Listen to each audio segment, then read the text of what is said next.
Hello, हा माझा पहिला व्लॉग आहे. तर आम्ही चाललोय ठाणा स्टेशनला. आमच्या कियांचा वाढदिवस आहे, तर त्याच्यासाठी काहीतरी गिफ्ट घ्यायला चाललोय. घरून निघालोय, आता विजयनगरीमध्ये आहे. मार्केटमध्ये जाऊन बघूया काय आहे, काय घेता येईल बाबूसाठी. मार्केटमध्ये आलोय सध्या आम्ही आता ठाणा मार्केटमधल्या कोपिनेश्वर महादेवाच्या मंदिरात आलो आहोत. पूर्ण महाराष्ट्रामध्ये सर्वात मोठं शिवलिंग या मंदिरामध्ये तुम्हाला बघायला भेटेल. तुम्ही पण व्हिजिट करू शकता या मंदिरामध्ये.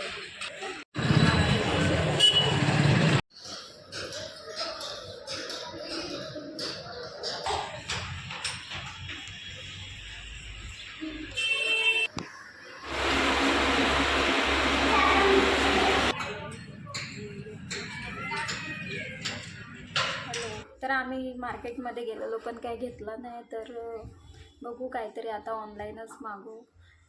हा व्हिडिओ बघितल्यानंतर चॅनलला सबस्क्राईब करा, लाईक करा, शेअर करा आणि थँक्स फॉर वॉचिंग.